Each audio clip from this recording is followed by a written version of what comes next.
All right, Troy and David. Cicely and I are here holding it down. Now, Cicely, I got two things out of what they said there. Number one, Troy, I hope you're listening because did you not hear him say that the men need to get the ladies in their life some vouchers? I heard that. I think that plays well into our favor. Guys, we're expecting something, don't you think? Well, they're having fun out there. That's the other thing. Lots of giveaways to give away, too, Yeah. which is good. Put our ticket in. We're going to have fun here in the studio.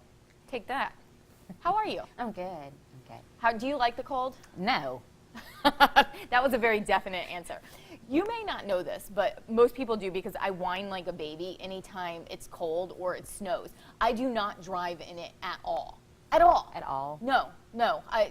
How do you get around? I just don't, or I ask for people to come Uber? get me. Yeah, it's awful. Are you okay? Now, are you from Lexington? I'm from Winchester, yes. Okay, so you're used to this weather. Yes. Do you have any tips? Drive like you got your grandma's pie in the back seat. That's going viral. Have you seen that Yes. meteorologist? Yes, It's I pretty have. cute. It is cute. It's not good advice. It's not good advice. I'm just saying.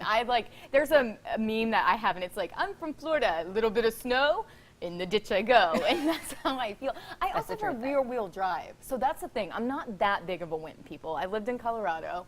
But the wheels spin, even when you stop. Just slow down. No, just don't drive. Or don't drive. Why can't we stop this? All right, on a good note, Troy loves to start things off with videos. This one's really, really cute. Take a look at this.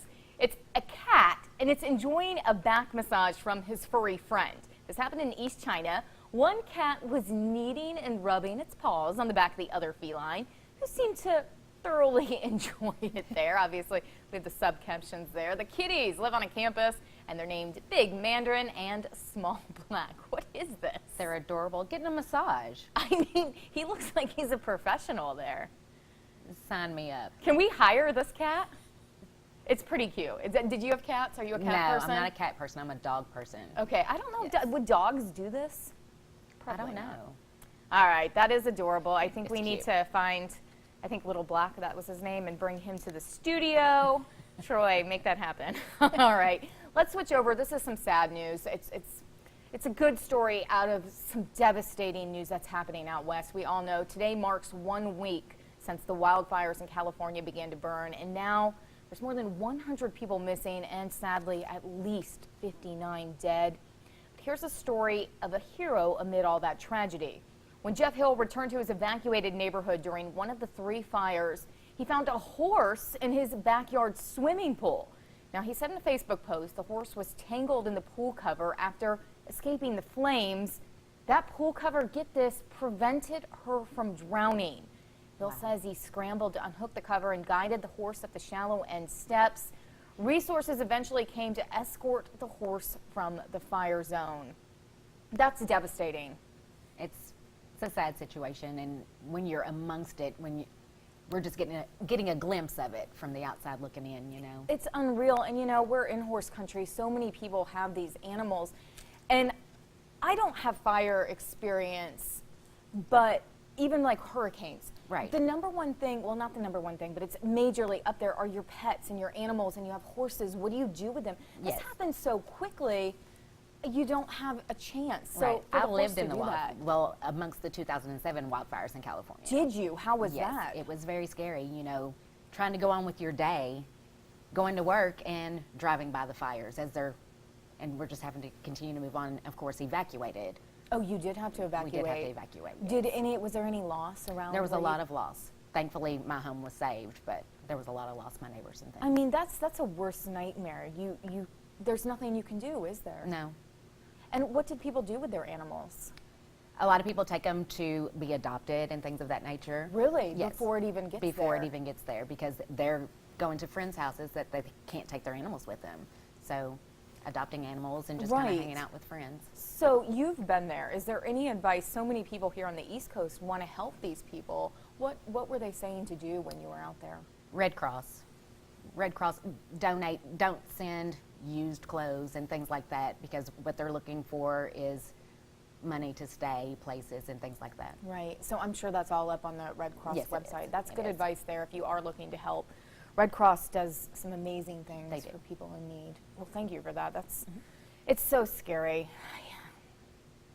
All right, Christmas. We're switching over. It's This one's not a.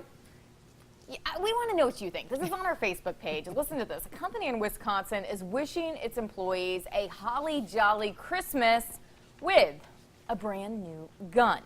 The company, it's called Benshaw, and they make glassware embedded with real bullets. Now, they've long incorporated bullets in products for customers like the FBI, Secret Service, NRA, but they have never given their employees guns that actually fire bullets.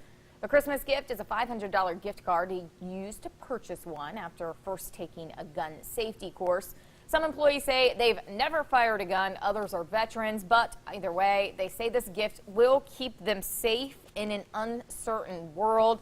Now remember, this is happening after the recent deadly shootings in Pittsburgh and a high school in California and countless other mass shootings. Do we have to go into detail? It's Right. just, it's out there. How do you feel about this?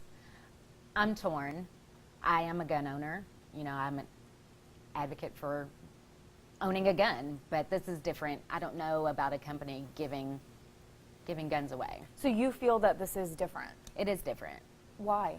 Mainly because there are some people that aren't gun owners and are not advocates for guns. But I guess if you work for a company that does the bullets and things like that, and the glasses and things, Right. maybe you are an advocate. So I don't know. I'd have to be there.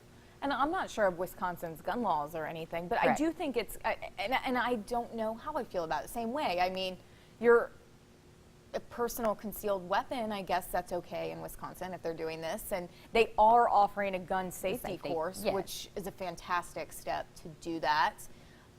I wonder if these people who didn't have guns beforehand had ever wanted one or had ever thought about having one before this. I wonder how many of those vouchers will be used. Yeah. Okay, so, well, $500. How much does usually a handgun cost? You can get a cheap one for $200, $200, $300. See, I would take the gift card and go get other things personally. But it's at a gun shop. Yeah, but I mean, oh, so they have to buy it from there. Yes. Well, I'm not sure if it's actually they make the guns or if they just make gifts that have like bullets, The bullets in it, inside yes. of them. Yes. Yeah. But they were given the vouchers to a gun shop to purchase a gun. Yeah, it's interesting. Do you think the timing on this is odd? I think the timing is off. I mean, but is there ever a good timing where we are No. saturated with shootings and It's something all the time. yeah, so we want to know what you think. This story is up on our Facebook page. Share. It's one I don't know if there's a clear answer to. Right. All right, here's another one. We have some heavy stories today. A picture of a child playing in the leaves at the Edgeware Road has gone viral. A UPS driver with a keen eye noticed the boy, snapped the photo, and alerted the mother. You see the picture here now. Of course, wow, that's the kid, right? Would you have saw him? No, not at all. There's nothing wrong with kids playing in leaves, but look how close to the road he is, and a driver is not going to see that playing in the leaves. The driver who took the picture hopes the photo will help people on the road pay more attention and ding, ding, ding, help parents keep their kids closer and off the roads. You have kids. You sent the story in. Whoa. Well, it's that time of year where everybody's moving their leaves to the end of the road so that they can be picked up, collected by the leaf collectors and things. And so, of course, the kids want to play in the leaves, but, you know, I don't think it's a parental safety issue. So you think this falls on the parents? I do think it falls on the parents because your kid's playing almost in the road. On a general day outside of the leaves, would you have your children playing in the road? No, but I don't have kids, so I can't tell you that. But I Right. know if I was a kid and we had leaves, I would have definitely done this. Of course. So Of course. you can't blame the child. No. But that's scary. And the UPS driver, they talk a lot in this story about how they are so highly trained in having the correct safety processes, driving on the Right. roads, doing everything correctly. So he took this picture. With the mother's consent. So he went up to the house. Okay, so tell us how this went down. He went up to the house, asked the mother to take a picture, to take it back to UPS to teach the drivers because safety is the number one issue. He wasn't saying, you know, this is a parental issue. He was saying, be careful while you're out on the Sure. road. And then the mom said, okay. And then did she put it on Facebook or did, I think the company The company did. And it went viral Yes, it did. because you can't see that kid in there. No. That's scary. And then the thing you got to think about too is what happens. It's a lot of times when somebody hits a driver walking across the road, that family's not only affected, the driver is affected. Yes. So you would never know, and this could ruin your life. I mean, it would. You killed a small Traumatic. child in there. Yes. Tell us what you think. All right, let's move on. Airplanes. This is a fun story. We're going to keep it a little light while David and Troy are out there having fun. So airplanes, sometimes uncomfortable. Loss of legroom, smaller chairs, and that amazing food. So it's no surprise that passengers complain. Not that people can't find something to complain about everything. One passenger, however, takes the cake, and the flight attendant's response to him is absolutely brilliant. On a flight to Japan, the man made a fuss that even though he paid extra for a window seat, there was no window. So when the flight attendant heard enough, she got creative and drew him a picture of a window for his viewing pleasure. With the clouds. Yeah, it's kind Water. of pretty. You know, I don't know how I feel about this because he did pay for a window seat. He did, but he did ask to be moved, and there was no one to move for him, so she made him a window. Yeah, I mean, it's hilarious. But again, here I'm going to be the whiny person. I would complain too if I had paid for one and didn't get one. Depends on how long the flight was. Yeah? Yeah. The passengers, I think, were the ones getting sick of it. So, yeah, at that point, you're up in the air. There's nothing you can do. You might as well make people laugh. They didn't say his response to this. No. Have you ever been on a flight with one of those people who just complains about everything? Everything, yes. What do you do? Do you say something? No, I just roll my eyes and be mad on the inside. You just hold it all in. Yes. What's your number one airplane gripe? Do not kick my seat. So would you say something? I would say so. Okay, there you go. So you don't just turn around and give like the dirty look. No, please don't kick my seat. Yeah, okay. Yes. All right, I agree with that. There's the other one is people that like lean over and like are laying on you while they fall asleep. Like you just want to push them. All right.